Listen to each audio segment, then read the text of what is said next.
AC voltage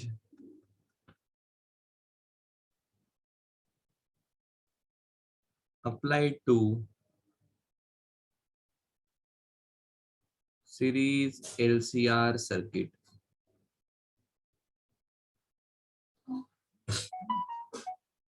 L inductor, C capacitor, R is resistor. कैसे connect किए हैं? Series में. सो अगर इंडक्टर, कैपेसिटर एंड रेजिस्टर हम सीरीज में कनेक्ट करते हैं तो क्या होने वाला है?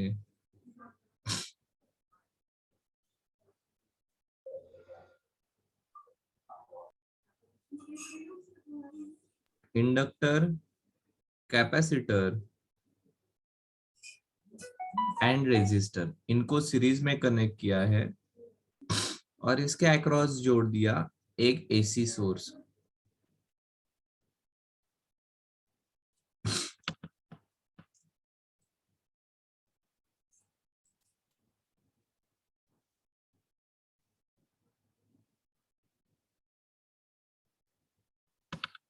ठीक है. Inductance L, capacitance C, resistance R, ये हमारा सोर्स है ईएमएफ E. सो अगर ऐसा है तो देखो ये सीरीज में है तो क्या हम पक्के से कह सकते हैं सर इन सभी के through current I not I रहेगा?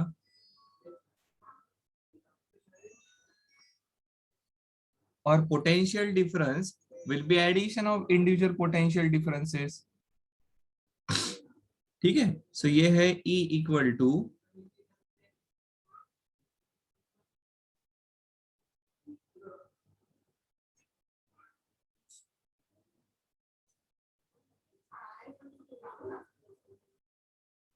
According to Kirchhoff's voltage law inductor के अक्रॉस का रेजिस्टेंस, सॉरी इंडक्टर के अक्रॉस जनरेट होने वाला EMF L D I by D T, capacitor के अक्रॉस वाला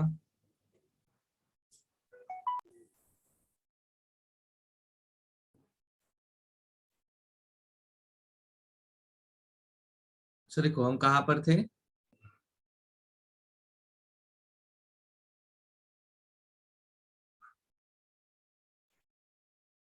इंडक्टर, कैपेसिटर और रेजिस्टर और इनको हमने एसी सप्लाई कनेक्ट कर दिया.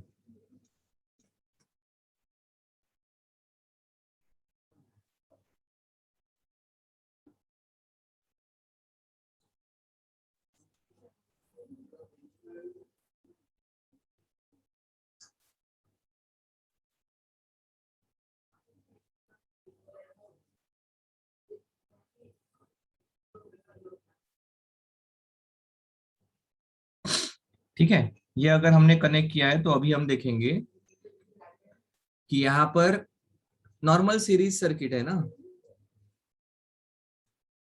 सीरीज कॉम्बिनेशन में क्या होता है? करंट सेम रहता है, ईएमएफ की एडिशन होती है.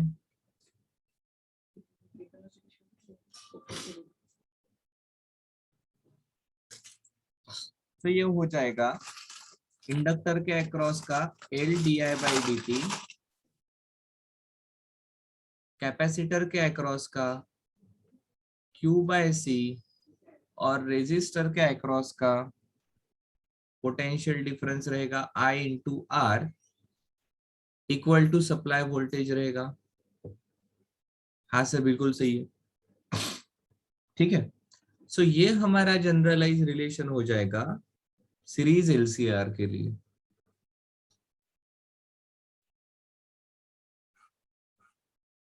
इसका अगर हम सॉल्यूशन ढूंढते हैं, इसका अगर हम सॉल्यूशन ढूंढते हैं तो हमें हमारे करंट की वैल्यू मिल जाएगी. यहाँ पर करंट कितना रहेगा, whether it will be in phase और विदाउट आउट ऑफ फेज, जो कुछ भी रहेगा वो हम बता पाएंगे.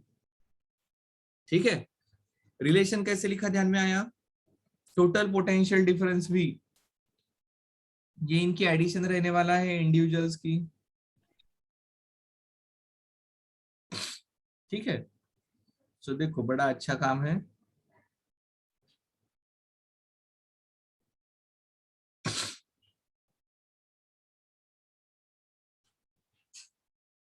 जस्ट एक मिनट।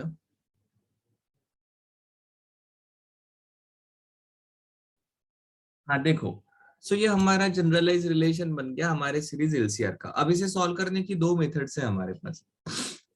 एक है हम इन्हें फेजर डायग्राम के थ्रू सॉल्व कर सकते हैं, और दूसरा इसे मैथमेटिकल मेथड से सॉल्व कर सकते हैं। सो पहले let's go towards phasor diagram वाली मेथड।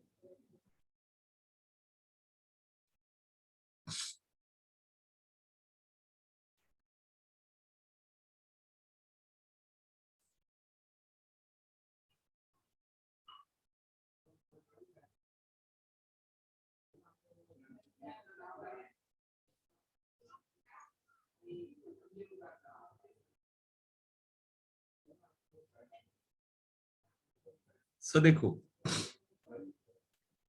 हमारे पास है ये वोल्टेज अक्रॉस रेजिस्टर, ठीक है। अब आपको पता है करंट एंड वोल्टेज ये रेजिस्टर में फेज में रहते हैं। सो करंट भी इसी एंगल के साथ रहेगा, because current and voltage resistor में फेज में रहते हैं। फिर हमें पता है इंडक्टर में करंट लैग करता है, मतलब वोल्टेज लीड करेगा। सो ये इंडक्टर का वोल्टेज रहेगा जो करंट को लीड कर रहा है, और कैपेसिटर में करंट लीड करता है, मतलब वोल्टेज लैग करेगा। सो ये VC रहेगा। सर आपने ये एंगल कैसे डिसाइड किए? क्योंकि हमें पता है इंडक्टर में current lags by 90 degree and capacitor में current leads by 90 degree. So ये VC हो गया, ये VL हो गया, ये VR हो गया, और ये मेरा करंट हो गया I। क्या सही है?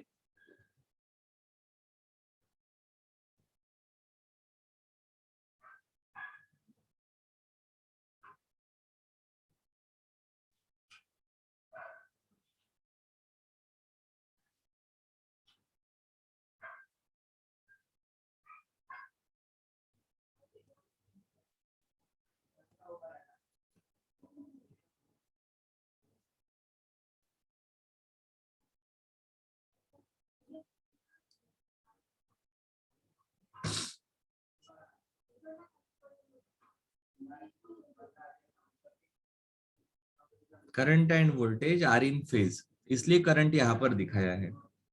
अब देखो, अब हम ओवरऑल वोल्टेज की वैल्यू यहां पर निकाल सकते हैं क्या? सो देखो, अगर हम इसे सॉल्व करने की कोशिश करेंगे तो ये हो गया मेरा वोल्टेज अक्रॉस रेजिस्टर,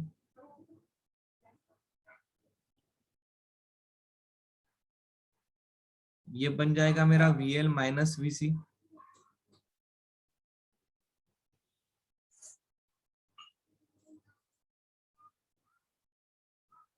ठीक है ना।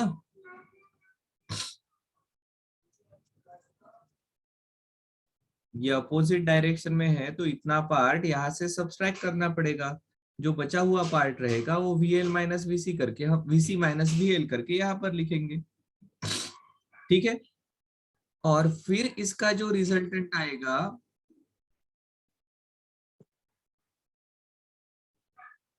ये मेरा एक्चुअल वोल्टेज रहेगा इन सर्किट।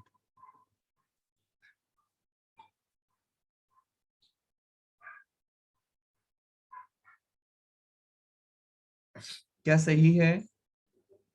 और अब ये इनके बीच का जो एंगल रहेगा ये वोल्टेज और करंट के बीच का फेज डिफरेंस रहने वाला है, क्योंकि VR and I are in phase. VR and I are in phase.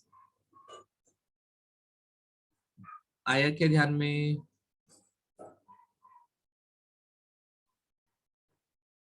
Sir V का मैग्नीट्यूड कैसे निकाल सकते हैं फिर? देखो ये VL माइनस VC यहाँ पर आ गया, मतलब ये बेसिकली हमारी वेक्टर एडिशन वाली डायग्राम बन गई।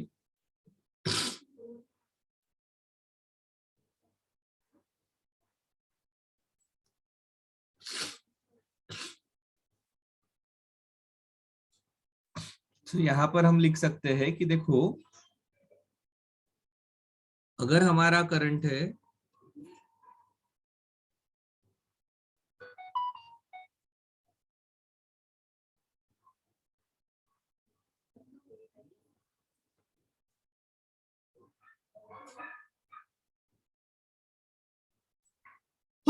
एक्सक्यूज मी, कितना दिया है, देखो ये करंट, ये peak value sign omega T plus five, omega T plus five क्यों दिया है, this five is phase angle between current and voltage.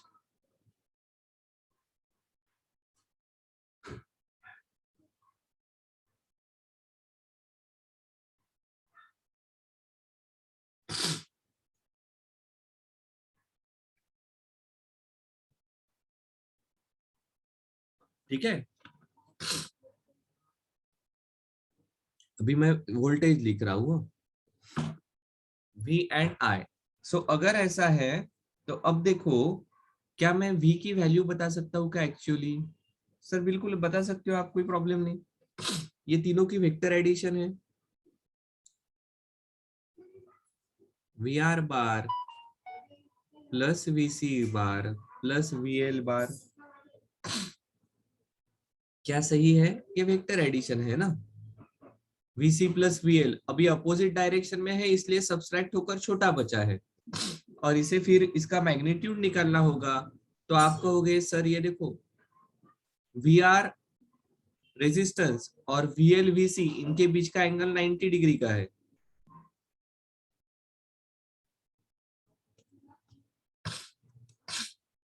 इनके बीच का एंगल 90 डिग्री है, तो ये जो V है ना, ये एक्चुअली हमारी हाइपोटेनियस है। और फिर आप कहोगे V की value will be, which will be maximum value, angle के साथ उसका ये Vm बन जाएगा, maximum value will be under root of VR square plus VC minus VL का स्क्वेयर। क्या सही है? अब यहाँ पर हम एक इंटरेस्टिंग काम करते हैं। वी आर की वैल्यू क्या होगी? सर रेजिस्टेंस के अक्रॉस का voltage is current into resistance. अब मैक्सिमम वैल्यू के बारे में बात कर रहे हैं, तो peak value of current into resistance लिखना पड़ेगा, जो हमारा वी नॉट है actually.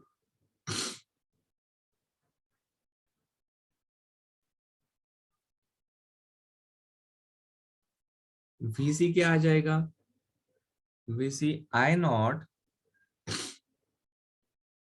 Into XC, VL I naught into XL.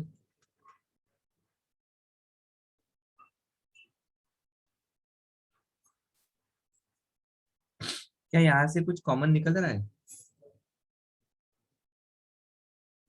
Sir I not common निकल गया, यहाँ पे भी आई नॉट का स्क्वायर है, यहाँ पर भी आई नॉट का स्क्वायर, यहाँ पर भी आई नॉट का स्क्वायर, बाहर आ गया तो आई नॉट रहेगा, ब्रैकेट के अंदर रहेगा R square plus XC minus XL का स्क्वायर, और इसका रूट है। सो अब यहाँ पर लिखते हो, देयरफॉर आई नॉट की वैल्यू हो जाएगी maximum voltage V naught upon under root R square plus XC minus XL का स्क्वेयर। ये रिलेशन कुछ अपने जान पहचान का लग रहा है क्या? देखो, current equal to voltage upon क्या आता है? Current equal to voltage upon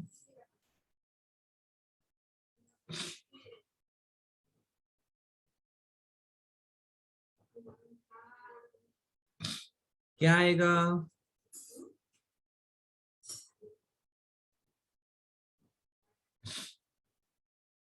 current equal to voltage upon resistance, मतलब ये नीचे वाला जो पार्ट है वो रेजिस्टेंस जैसा काम कर रहा है, वो रेजिस्टेंस जैसा काम कर रहा है।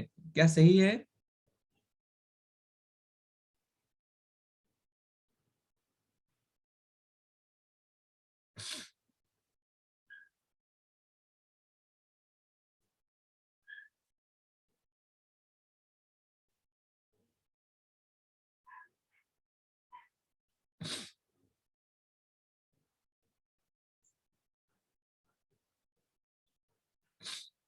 अरे हाँ या ना?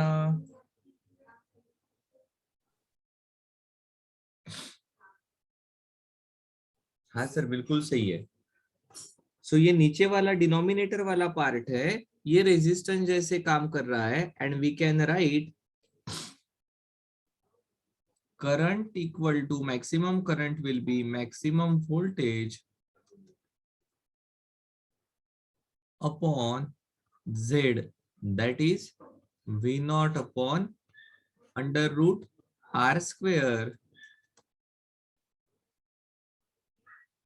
plus XC minus XL का स्क्वायर। अब देखो दो चीजें ध्यान में रखनी पड़ेगी। ये नीचे वाला पार्ट रेजिस्टेंस जैसे काम करता है, इसको कहा जाता है इम्पीडेंस।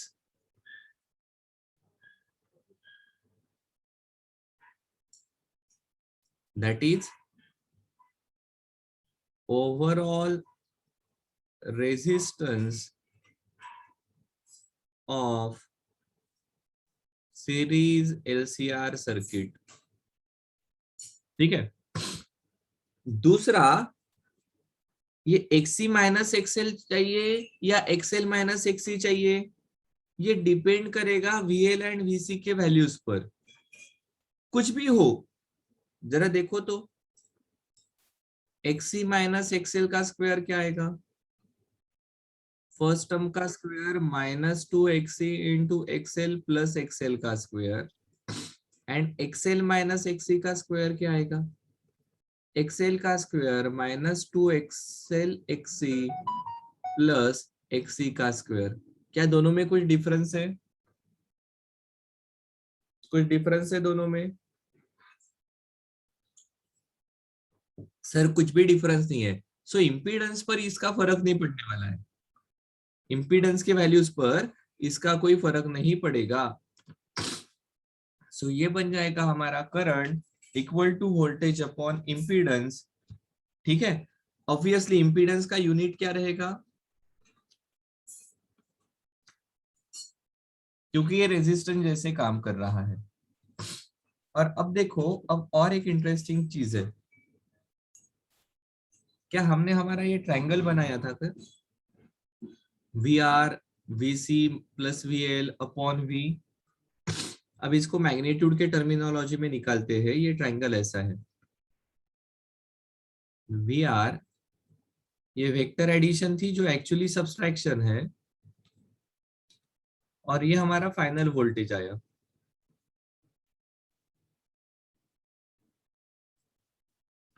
ठीक है।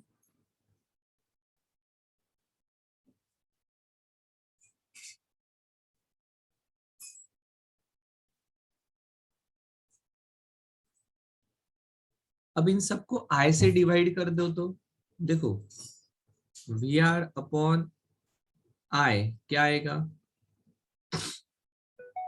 We C minus V L upon I and V upon I.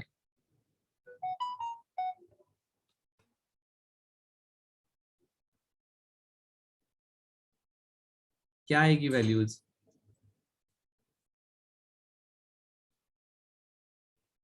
Sir potential upon current is resistance. अब यहां पर देखो,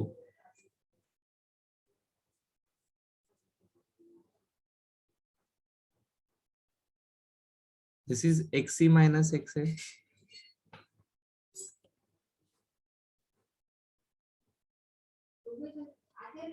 और ये क्या बन जाएगा? V upon I naught, this is impedance. सो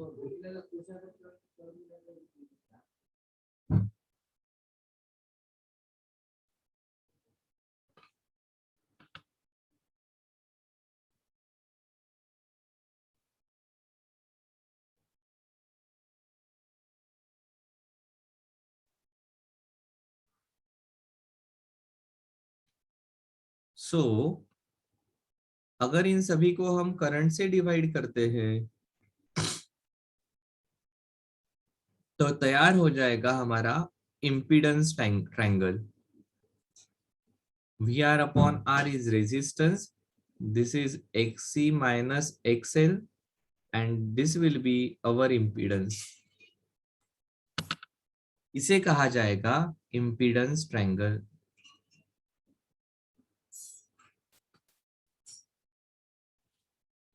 यह इम्पीडेंस डायग्राम, और R और Z के बीच का जो एंगल रहेगा it will B phase angle. क्या सही है?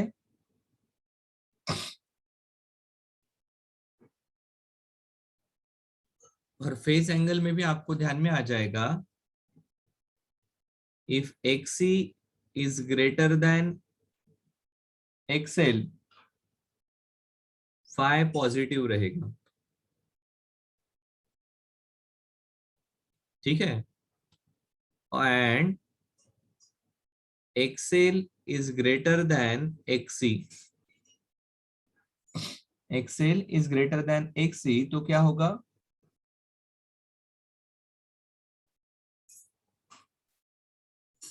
फाई नेगेटिव आएगा।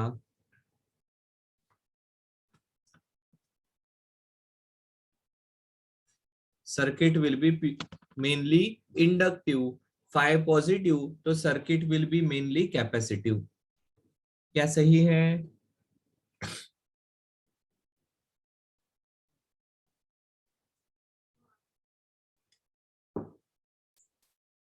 देखो यहाँ पर हम करंट एंड वोल्टेज के बीच का एंगल निकालेंगे, इसे क्लॉकवाइज डायरेक्शन में मेजर करेंगे। सॉरी, वोल्टेज एंड करंट के बीच का।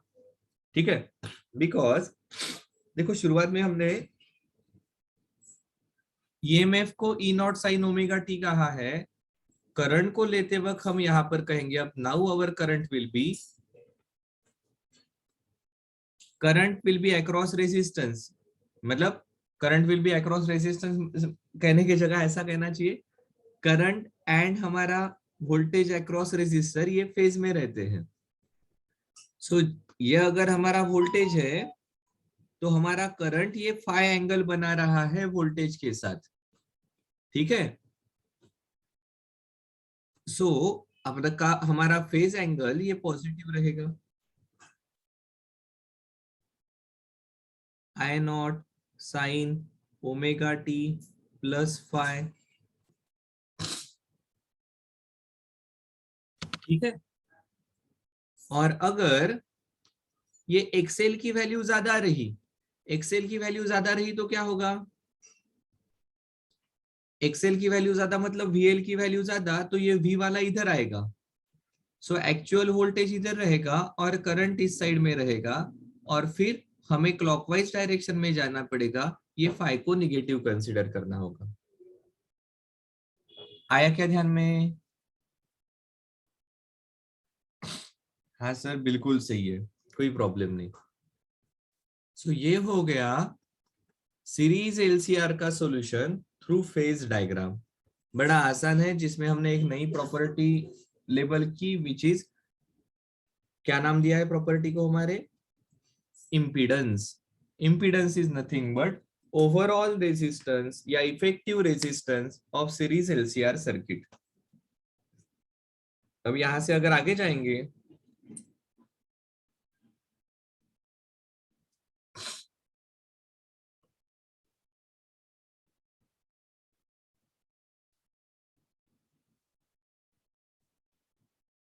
सो ये था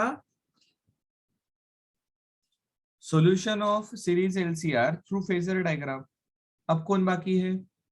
सर मैथमेटिकल सॉल्यूशन कैसे होगा वो भी देख लेते हैं, कोई प्रॉब्लम नहीं। ठीक है,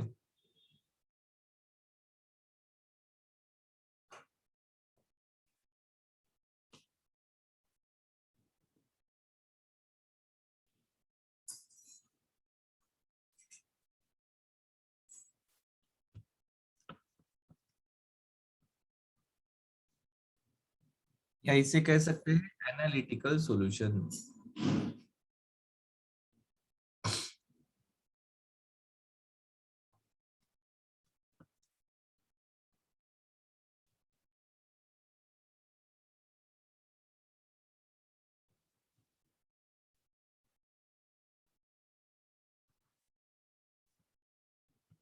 अब देखो, हमने बिल्कुल शुरुआत में लिखा था हमारे सीरीज एलसीआर के अक्रॉस का पोटेंशियल रहेगा L D I by D T,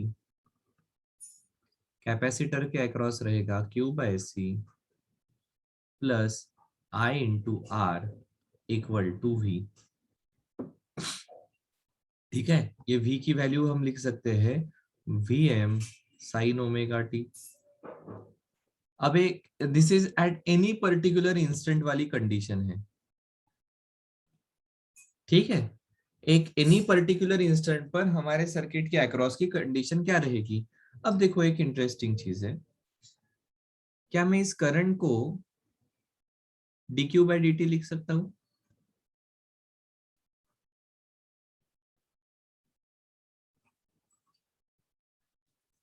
current को dq बाई dt लिख सकता हूं, और इसको q by C equal to V M sine omega T, इसको फिर से रीअरेंज करता हूं, ये हो जाएगा L D two Q by D T square plus R D Q by D T plus Q by C equal to V M sine omega T. अब देखो, अब बहुत इंटरेस्टिंग चीज है।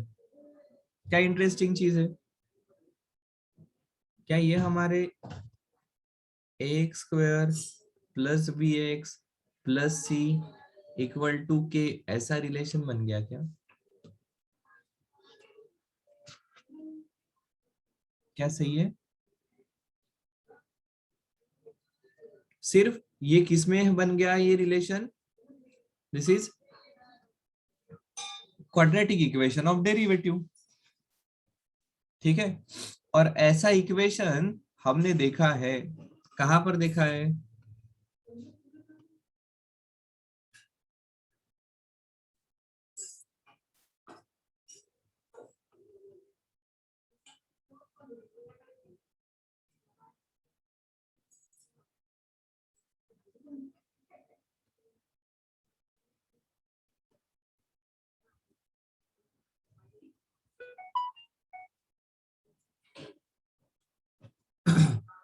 फोर्स एक्सटर्नल एजेंसी अगर ऑसिलेशंस के लिए responsible है और वहां पर डैम्पिंग भी है, तो उस केस में हमारा इस प्रकार से इक्वेशन बन रहा था।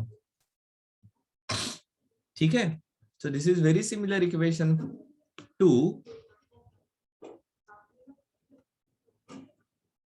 This is very similar to equation for force and damp oscillation. So जैसे वहां पर सॉल्यूशन लिया था, किस में इक्वेशन है? ये क्यू में इक्वेशन है। So Q equal to Q M sine of omega T plus theta can be considered as solution for this equation.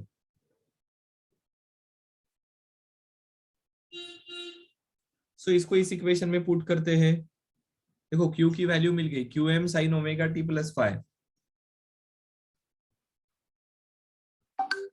Q equal to Q M sine omega T plus phi. So I which is D Q by D T, यह आ जाएगा, Q M तो constant है, sine का derivative cos, साथ में omega आ जाएगा।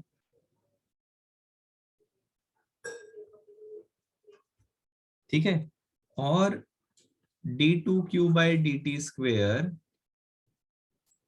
विच is D I by D T, ये बन जाएगा कॉस का derivative minus sign omega T आएगा, माइनस साइन लिखा, ओमेगा टी प्लस फाइव, यहाँ से ओमेगा बाहर तो इसको वो ओमेगा स्क्वायर कर जाएगा, minus Q M omega square sine omega T plus phi, नहीं थीटा चाहिए।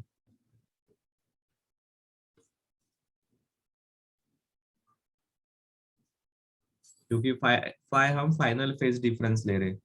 सो हमारा रिलेशन क्या बन जाएगा? हमारा रिलेशन बन जाएगा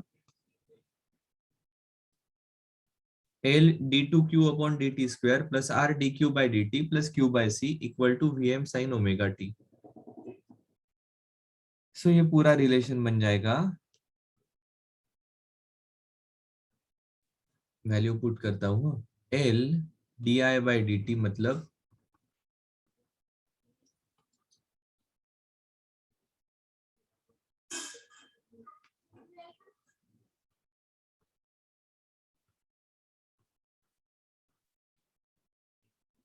plus R d into i which is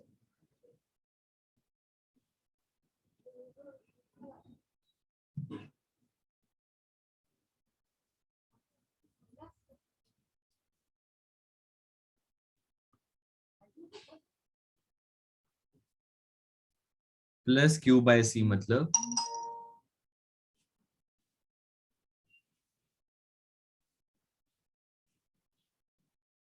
equal to, right hand side में कौन था, V M sine omega T plus five,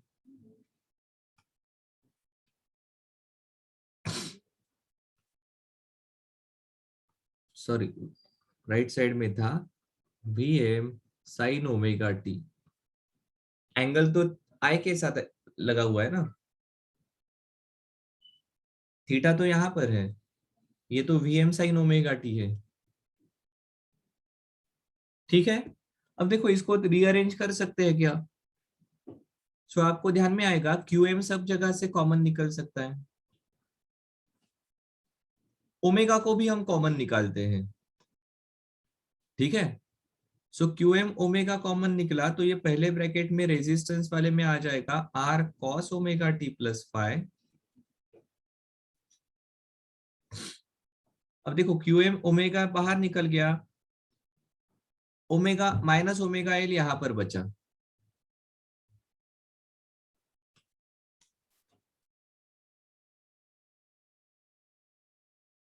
और यहाँ पर ओमेगा नहीं है तो यहाँ पर ऊपर ओमेगा लिखा तो नीचे ओमेगा आ जाएगा। सो ये आ जाएगा 1/ओमेगा सी, और ब्रैकेट में रहेगा sine omega T plus five. क्या सही है?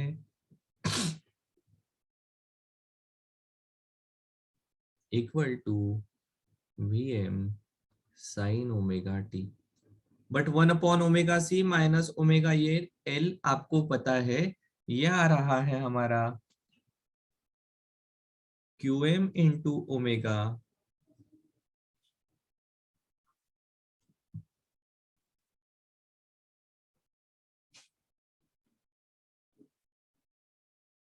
Are cos omega T plus theta, sorry हाँ,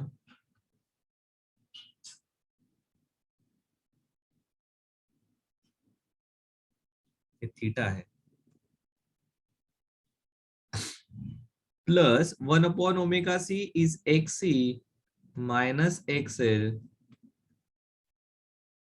sign omega T plus five omega T plus theta bracket complete V M sine omega T. ठीक है,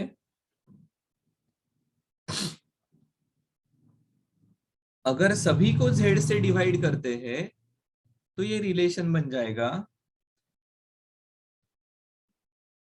q M omega Z, Z को बाहर बाहर निकाला तो ये नीचे डिवाइड करेंगे z से, सो आर बाय जेड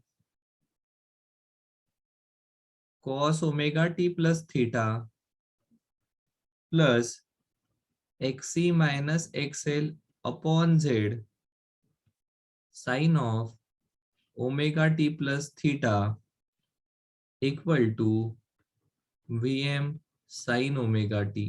जानबूझकर हमने ऐसा किया है। अब कहते हैं हम let R by Z equal to cos five and X C minus X L upon Z, इनको साइन फाई लेंगे। ठीक है। और ऑब्वियसली फाइ उस केस में आ जाएगा साइन बाय कॉस, तो ये जेड जेड चला जाएगा, सो ये आ जाएगा X C minus XL upon R. ठीक है, ये वैल्यू यहाँ पर पुट कर दी तो ये बन जाता है q M omega Z cos phi cos omega T plus theta sine phi plus sine omega T plus theta. So ये हमारा एक्चुअली एक्सपांशन रहेगा कॉस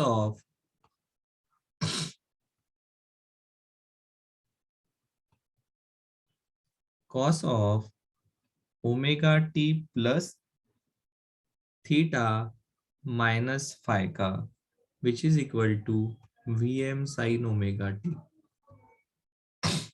ठीक है, सो अब देखो, अगर इनको इक्वेट करते हैं दोनों को तो ध्यान में आ जाएगा Vm will be equal to Qm omega into Z and cos 90 plus theta। ठीक है, क्या आता है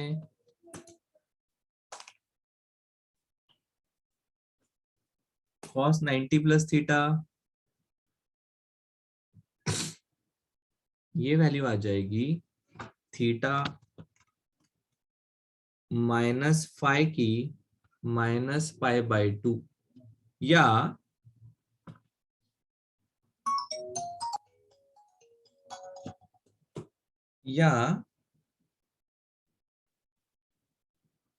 theta equal to pi minus pi by 2। देखो, अगर इसको माइनस पाई बाय 2 पुट किया तो देखो क्या आएगा, cos of omega t minus pi by 2 क्या आएगा। क्या मैं इसे ऐसा लिखूं, माइनस साइन बाहर निकल लिया तो cos of minus pi by 2 minus omega t, cos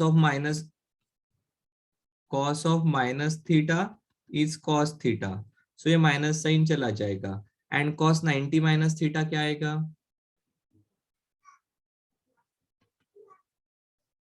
cos 90 minus theta आता है साइन थीटा। देखो वही यहाँ पर है, इसलिए थीटा माइनस फाइ को हमने माइनस पाई बाय 2 सब्सटीट्यूट किया है। देखो, थीटा माइनस फाइ को माइनस पाई बाय 2 अगर लिखते हैं तो ये हो जाएगा cos omega t minus pi by 2। अब आपको पता है cos of minus theta is cos theta. ठीक है, सो माइनस साइन बाहर निकाल लिया, ये पाई by 2 minus omega t, so cos of minus theta ये कॉस थीटा रहेगा, तो ये हो जाएगा cos of pi by 2 minus omega t. But cos 90 minus theta ये आता है साइन थीटा, इसलिए आ गया V M sine omega t. So ये पूरा सब्सटीट्यूशन हमने किया,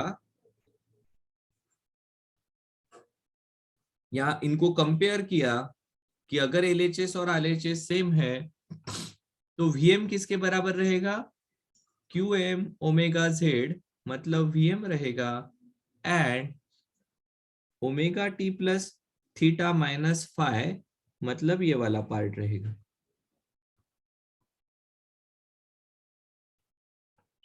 या ऐसा कहना पड़ेगा,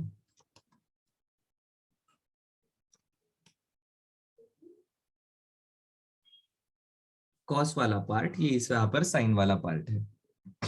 सो अगर ऐसा है तो हम कहेंगे अभी देयरफॉर आई मतलब हो जाएगा हमारा d Q by D t. सही है, so d Q by D t करना पड़ेगा। क्यू की वैल्यू क्या ली है सर, क्यू की वैल्यू हमने शुरुआत में ली है, क्या ली है क्यू की वैल्यू, देखो जरा, q M sine omega T plus theta. So ये हो जाएगा d d t of q M sine omega T plus theta, theta की जगह क्या पुट करना पड़ेगा, plus theta minus pi by 2। ठीक है, सो ये करंट आ जाएगा dqm अपॉन dt,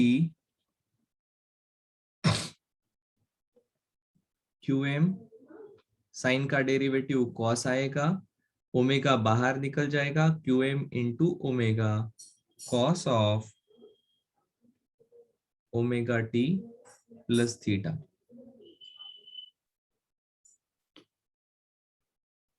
इसकी जरूरत ही नहीं है, qm की value sign omega T plus theta इतनी ही ली है, तो ये आ जाएगा qm omega cos omega T plus theta. ठीक है, अब इसको पुट कर सकते हैं थीटा को,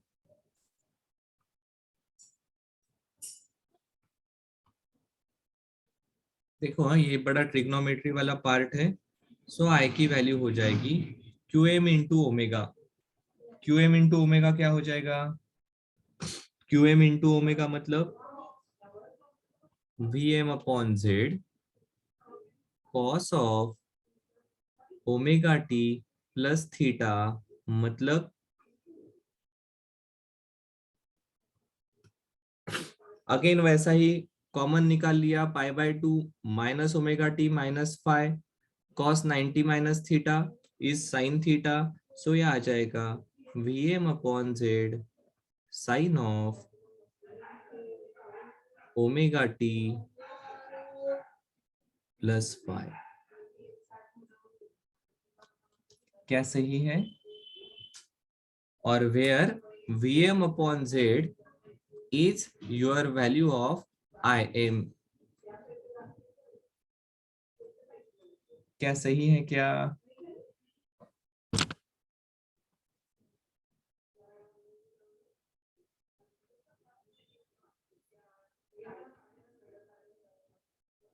ठीक है, तो यहाँ पर im लिखता हूँ। सो देखो ये करस्पॉन्डिंग वैल्यूज हो जाएगी, vm upon Z is im,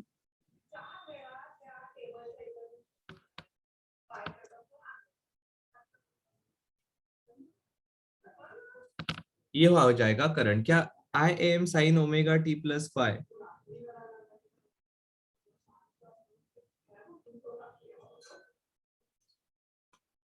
क्या यही वैल्यू आई है, बिल्कुल सर वही वैल्यू आई है। सो आप फेजर से करो या एनालिटिकल मेथड से करो, सेम वैल्यू आने वाली है। ठीक है, सेम वैल्यू आएगी दोनों मेथड से करोगे तो, और एट द एंड हमें मिलने वाला है क्या है कि हमारा टोटल रेजिस्टेंस Z जो है it will be R square under root R square plus XC minus XL का स्क्वेयर, और फाइव की वैल्यू क्या रहेगी हमारी, तो tan phi will be VC minus VL upon R, या XC minus XL upon R, ये वेक्टर्स थे हाँ, इसलिए ये प्लस है, this is vector addition. So with this